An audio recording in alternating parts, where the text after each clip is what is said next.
Sing ngaturke apa jenenge Sambung Wanci Dalu? Ya Eka ya ora apa-apa. Nggih, Eka mboten. Ayo Kak. Sambung Wanci Dalu kene bawane barang kok. Santai wae. Bocah iki apa-apa iso kok. Lagu ki rung digawe Eka wis apal kok. Malahan ya, Pak. Heeh. Wah, dan Aku imbuh. ya. Sing ora iso gur modot ya, Nduk. Ini adem kok saya mengkeret dadi jenglot aku. Dadi jenglot. Bawa Sambung Wanci Dalu karya besar Mbah Haji Sukron Suwondo. Leres. Lho, bapak-bapak, ibu-ibu tasih do jenak mirsani anteng, adem ayem ora ana sing ting brengok. Jan menikmati iki sing diarani penikmat seni sejati iki ya ndurenan kene iki. Lek biasane ngene dhewe gara-gara ana sing nonton ra. Enten loro ning terus kajange nyewa. Wong arek loro kae omong ae kondang bar ngono. Nek to mriki elok ya, Pak. Elok saestu.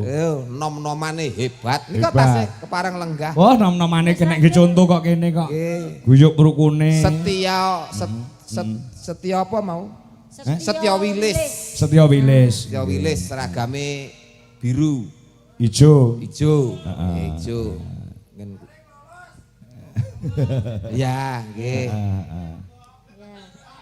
Oh, interaksi. Semedulur ta? Nah, semedulur. Kaya ngene lek ora semedulur ora gelem ngomong meni meneng ae ngono. Aku lho ki nek perlu arep digoleke wilayah kakak mriki kok, Pak. Apa ya? Nggih kok. Digolekne bojo kene. Ora nek bojo wis ora. Wis capek. Kandhane karo Kang Edi wis ngene aku kok. Kang Edi sapa? Kang Edi andenge Pak Cito, Kang Edi to. Edi sapa? Kae lho. Oh, Karang Taruna ki enek Mas Ari Pujianto. Enek Mas Pujiantone uga enek. Apal. Tulisane enek ngono lho. Jawab apa, Nduk? Sambung Wanci Dalu. Heeh.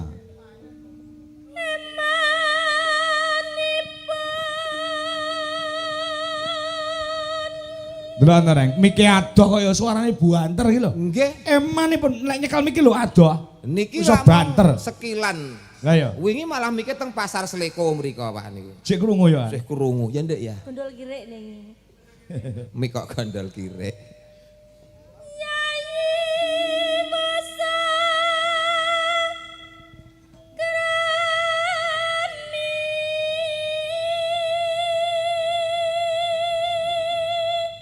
Iki pamundhute Manuhara. Anu ka. Mas Zainul. Monitor. Mas Zainul, Mas Zainul.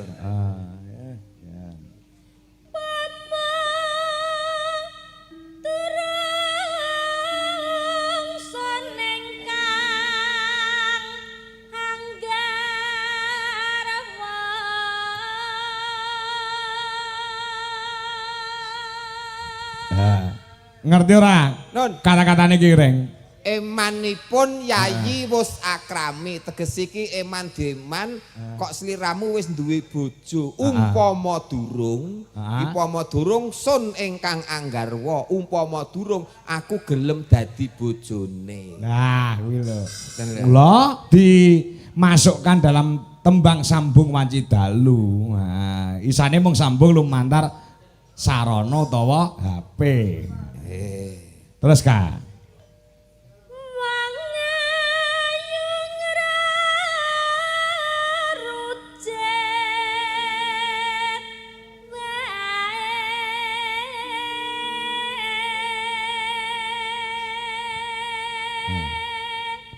Wong ayu ngrujit wae tenan, wong ayu utawa wong wedok ki tenan. Dayane kekuatane luar biasa lho, Reng. Oh, mare kelingan nggodho ati terus ya, Pak ya. Heeh.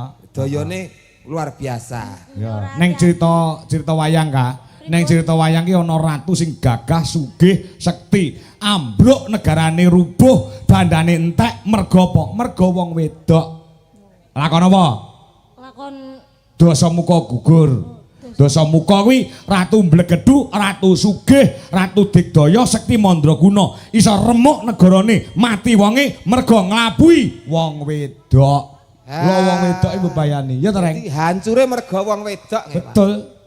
Sugih kaya ngapa, derajat pangkate dhuwur kaya ngapa, hancure merga siji wong wedok antarane ngoten. Heeh. Oh, nggih. Iya ta? Nggih, Pak. Wis berarti seneng karo wong lanang wae enakno iki. Iya.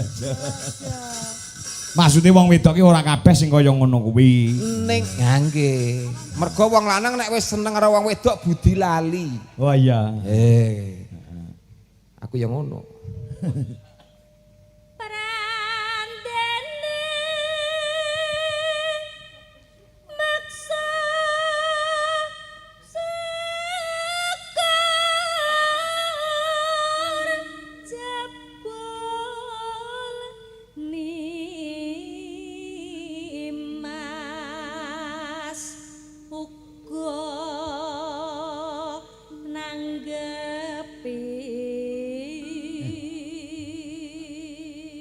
Kak ya apal bawane iki.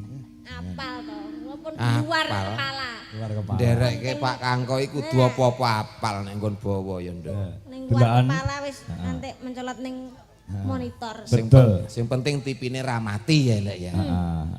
Omong aku sore mau bener to. Dawuh. Kopine rung diombe wis dikukuti, kae diganti sing panas. Ganti sing panas mrene. Nggih. Karang Taruna. Nah, sing iki Karang Taruwa. Nggih. Taruwa. Lah wis tuwa. Ayo. Nggih, Mbah. Kopi. Kok yo malah ngopi. Ayo sambung rasa. Nanging wanci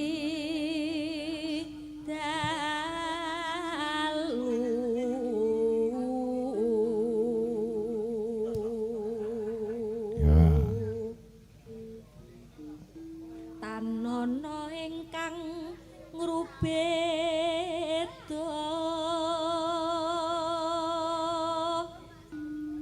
nyuntak tresno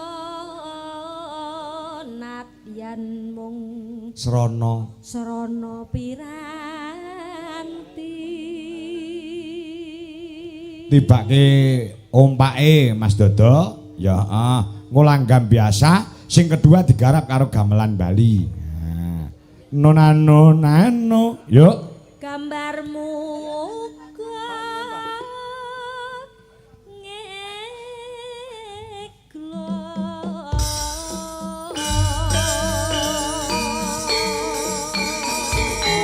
Ya iya.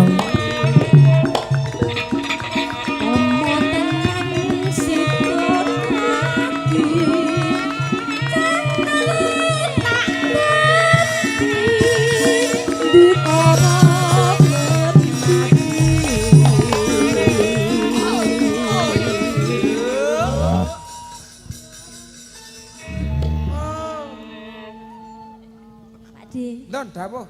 Mendah Apa pe?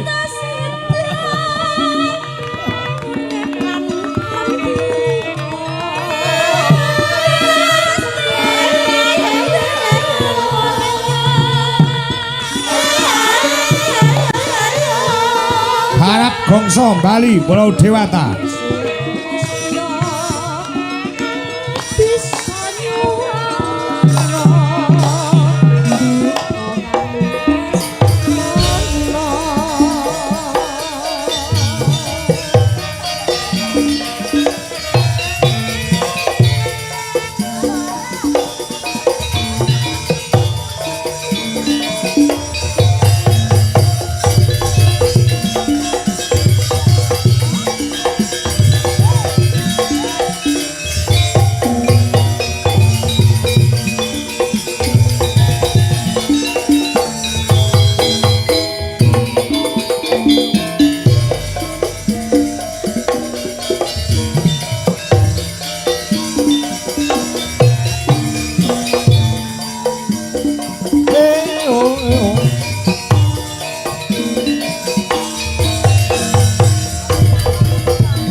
Iki mau anu Mas Gareng karo Mbak Eka.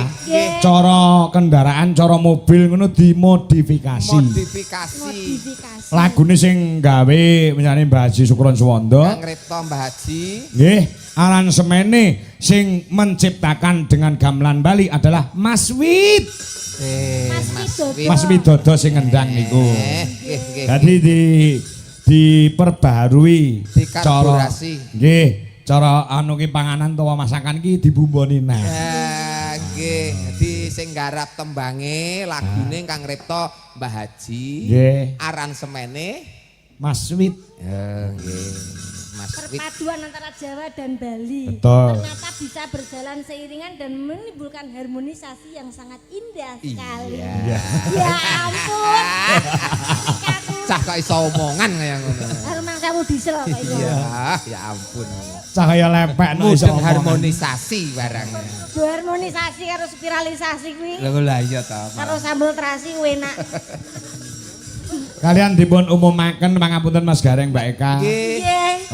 Kalau wau panitia saking Winong Gemarang ngrasakaken bintang tamu gandeng Mas Gareng wis terlalu sering rene ya Mas ya. Nggih, Pak.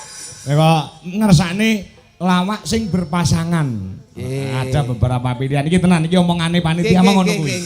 Omongane panitia. Mengke sing berpasangan nek mboten Mas Komet kali Slendro nggih As Andi kali Mas Gandes. Nek mboten niku nggih anu nika lho uncek nika napa digandengne pokoke pasangane setunggal nek mboten nggih Mbok Indemi nggih setunggale nika suye ngono kuwi mau omongi ngono kuwi. Anu kaning panitia. Pancen yakin omong ngono kuwi. Pancen nek mriko-mriko niku kan nggih anune ngoten to Pak. Umpami piyai mreksani wonten YouTube kan nek uncek niku biasane pasangane le Mbok Indemi sing siji kalih suye niku Pak. Iya. Ning ya anu Pak wong manut karo sing ngersake, manut karo sing nanggap. Heeh. Timbangane engko bintang tamune rentuk pasangan ra sida wayangan nggih. Akhire ya wayangan wae. Bintang tamune monggo ngono lho Pak. Nggih Pak. Nah aku no apa ndas anu apa jenenge? Maksudnya piye? Maksudnya dibintangi sapa-sapa aku gelem ngono lho maksudnya ngono kuwi lho. Maksudnya iki welcome. Icik nampa kuwi mau ngono to maksudnya. Ora maksudnya dibintang tamune siapapun. Langgih. Kowe yo pas uncek karo susu kedelengmu. Coba Mbak Suyeng. Dadi idola ning YouTube wis ya. Nggih. Wah, apik iki kok nek kelakon apik. Ndelalah sing iso kuwi Mas Komet karo Cak Slendro mengko bakal ning Gemarang. Oh, dadi iki sing mau ra sida to? Ora sida. Tiwasar nonton YouTube aku. Ora tak live-ke. Iki mau jenenge selera ya Mas Gareng ya Pak ya. Nggih, selera. Pak Kangkoy profesional kerja. Karena pria punya selera. Kuwi rokok cerot. Jajal sing anu sing jek perawan loro ki lho. Sinten? Sindene Pak Kangkol sing jek perawan karek loro. Oh, no gitu Mbak Pak. Wanda sama Mbak Ova. Jajal ki rono. Nggih. Ya ngadeg nduk Cahayu. Aku ya arep minta maaf karo Wanda. Enten hal napa masalah napa Pak? Nek masalah sithik karo Wanda, aku ndak dibatin. Tanggal 17 ki lah aku entuk job, wis entuk job rada suwe ning Jakarta to, Mas. Nggih, 17 sasi. Mbak sasi niki April niki. Nggih. Terus rombongan wis tak omongi kabeh klebu Wanda ki entuk job ki dibatalke arep melu ning Jakarta tanggal 17. Lha adalah kadung Wanda mbatalke job. Ndelalah ki Jakarta mundur tanggal 18. Gek aku 18 ki ra iso terus dibatalke. Maaf ya Nda ya. Mboten napa-napa, Pak. Maaf. Aku rumangsa dosa karo kowe. Mboten. Dereng rezekine to, Pak, berarti. Aku kon nebus dosa aku mau kon piye aku gelem.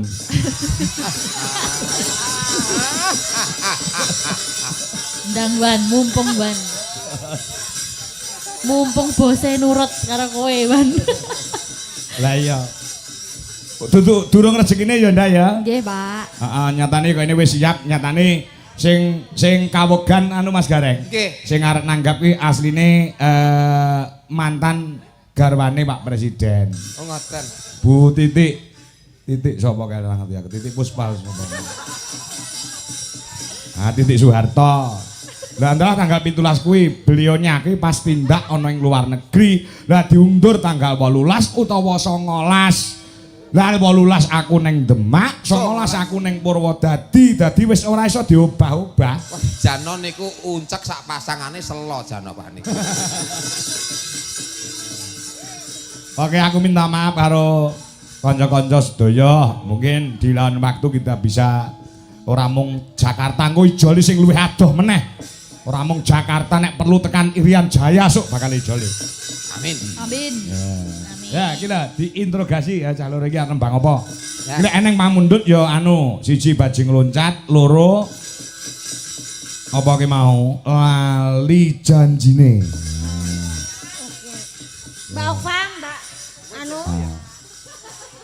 Mbak Ova sing joget, lah sing Wanda sing ngedram. Apa ndak? Sing nyanyi. Nembang, nyanyi. Nggih. Sing kabeh iso wae.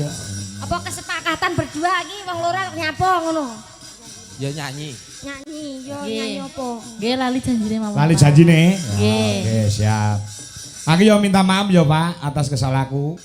Napa, Pak? Yo kuwi mau, bata kuwi mau. Oh. Enggak mau ah. Hah? Enggak mau. Enggak tak maafin. Bodo-bodo lho iki. Kok kabeh iki Eh? disuwuni maaf minta maaf. Iki lho, Iya. Pak. Kok Pak Kangko ora minta maaf karo Bu Dwi? Hah? Kudune minta maaf karo Bu Dwi no. Lah jenengan dereng Nek karo genduk-genduk iki Kok minta sik maaf. to. Lek nggo mic ki tak minta maaf. Iku lek pas ngadeg tak minta maaf siji-siji. Lah dudu ora nggo mic kok. Lek wayang ngadeg tak minta maaf. Nggo mic. Yang Mayang. Aku percaya kowe saiki dadi dagangan. Ini aja kemayu-kemayu. Aku minta maaf ya Yang Sik ya. to Pak, kok dadi dagangan lho Pak? Dadi dagangan kuwi calone anu. Calone CRA. Calon rondo anyaran. Mayang ki. Mayang iki Pak. Iya. Nduk, Yang. Mayang. Kronologine piye? Piye yang kok iso CRBR iki piye? CRBR lho bro kowe. Apa CRBR? Cerebre kok iso. Kok iso? Lah iya. Aku Wiwi ya minta maaf, Mbak Retno minta maaf. Bu Rini juga minta maaf. Bu Dwi ya juga minta dan teman-teman semuanya. Minta apa karo Bu Dwi minta apa? Minta Pak? cium. Lah, Pokoknya. Wes. Lek dijoli karo Gusti Allah sing luwih Amin akeh, amin iso. amin amin amin. Percaya bae.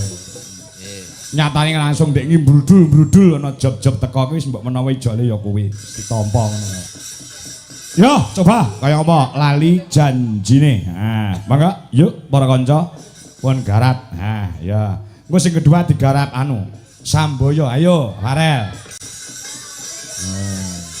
niki Wanda kudu joget lho, Pak. Ya kudu dah. Lah nek kula dhewe gek nek kancane Iki jane sepi. Kula anu iki Pak saged joget namung sekedik-sekedik. Ora apa-apa. Ora apa-apa. Wis to. Mini-mini. Kowe mek obasiti ngene wis duwemen lho kuwi. Justru sing medeni iki sing sithik-sithik kuwi Nduk. Bener. Wah, obas sithik ngerti-ngerti sertifikat kadol. Lah ya.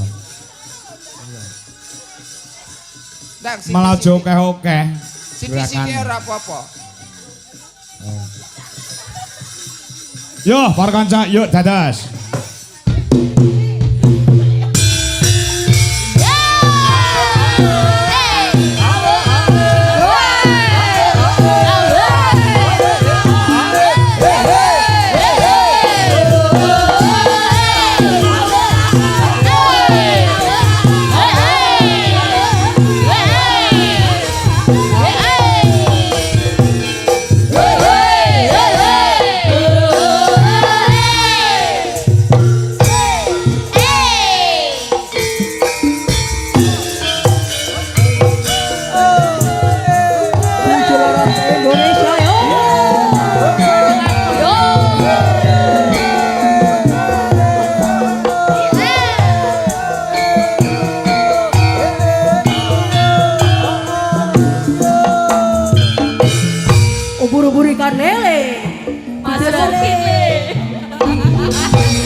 ikan lelemu piye yang mayang?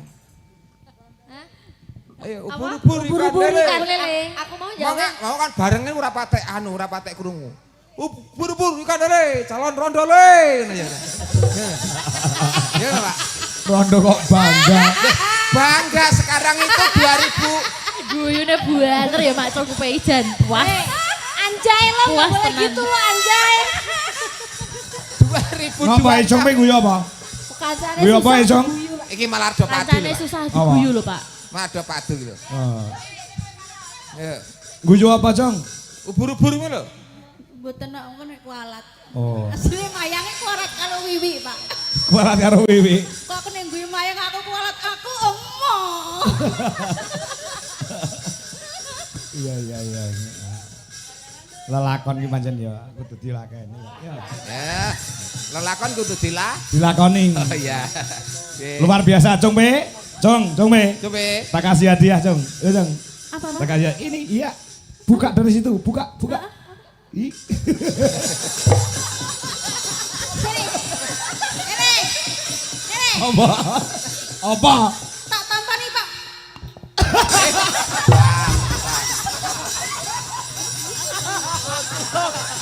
Sindanku koclok. Kocok nek iki, Pak. Wah, rondo manual. Manual ki apa?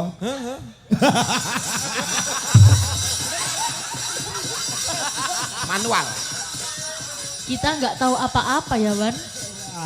Biarkanlah yang tua bercengkrama. Polos banget sak ora mudeng. Ya, Jane wong-wong tuweke mbahas apa? Lah iya.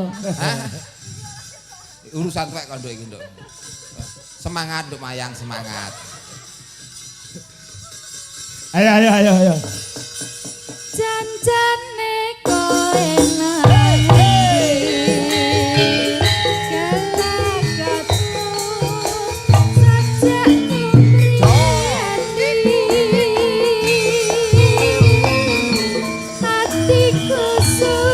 Samboyo Putra.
Mandai cara manu sik malu-malu ngono ya ndak ya.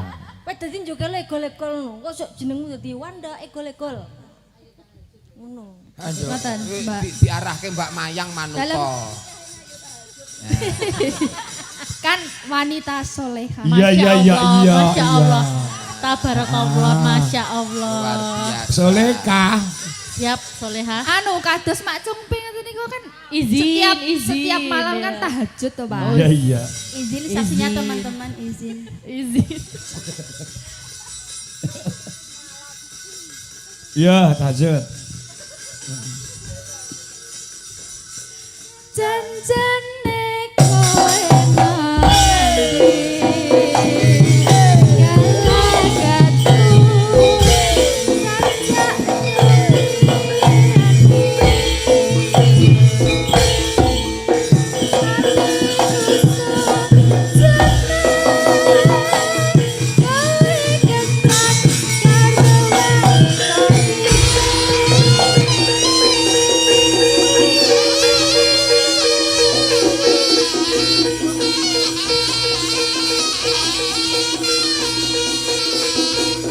Kau jaket anon.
Sing trompet iso to. So inu to. Sisa tak tukane saksofon, Bun. Karo seksualitas. Heeh. Heeh. Kanca-kanca senengane tambah-nambahi ngono lho Mas Gareng Mbak Eka. Nambah-nambahi sing wis enek, ora kok ngrusak sing wis enek, ning nambahi sing wis enek. Maune gamelan Jawa wis enek, ditambahi gamelan Bali. njangkepi ngebaki ngoten lho Pak. Wah semakin gaya garape Dwijo Laras. Nggih. Musikalitasnya luar biasa. Jadi Pak Kliran itu tidak hanya fokus pada Pak tapi musik juga berbicara di sini. Iya. Masalah pinter. Akademisi kok ya. Ngandani mangantrasi ya. Iya, luar biasa. Dan Ya, saiki sik karek sak grup. grup apa Pak? Grup. Nek cah loro kita. Heeh. Berarti grupnya janda liar ngono apik Pak.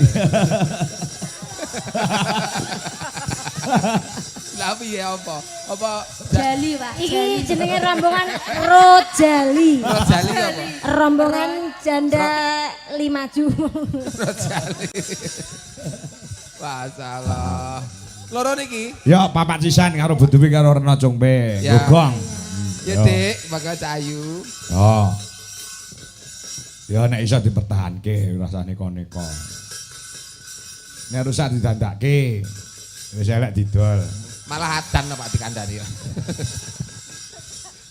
Ya, coba. Maka Bu Dewi, nduk Mangga. mayang. Disepoti. Dlong, ya. Yo. Mangga Mbak Cumpe, bat kadas, bat panu, bat budis. Hatiku gembira siang tak dikira mendapatkan kabar yang gembira. Ayahku telah tiba pulang dari India membawa boneka yang cantik jelita. Oh sayang, boneka cantik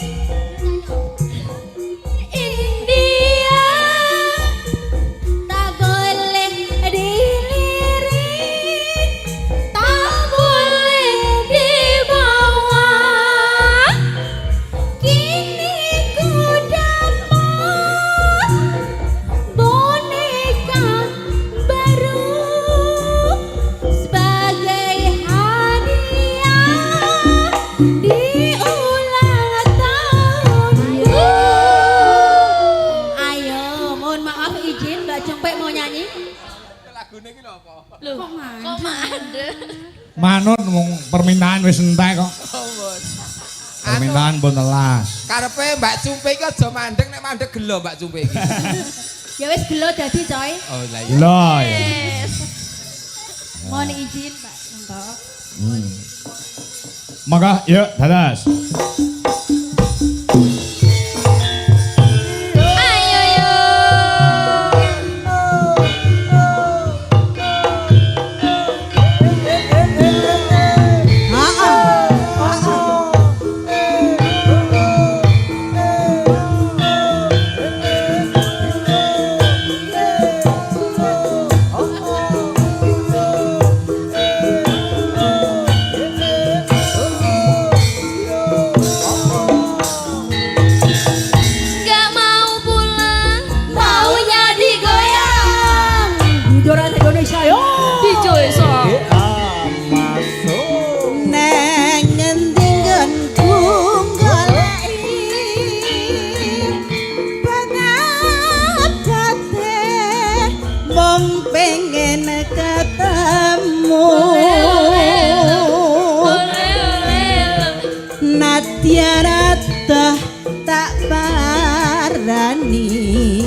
buruan tadi adalah gimmick.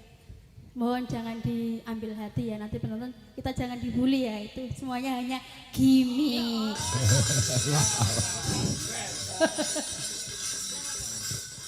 Kaya ngene lalakonku biyen ngapa kok dadak ketemu yen pancene ditinggali gawe gelo ati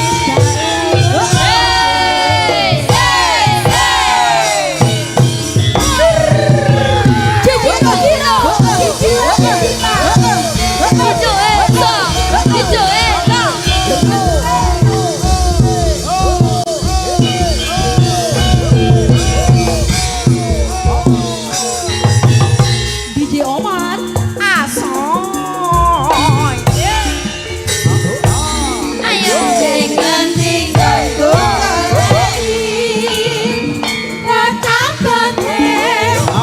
pengen ketemu Tatiana tetap berani menuruti harap hati bareng saiki ketemu kowe lunga tinggalake aku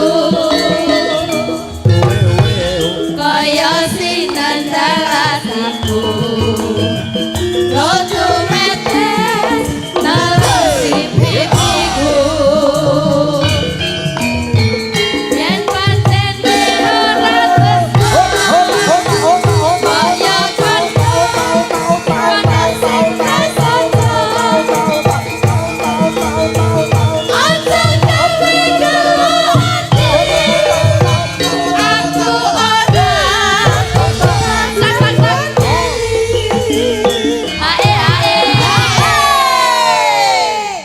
aku ora kecolongan Mas Guru, kecolongan masukin kaya ngene lelaki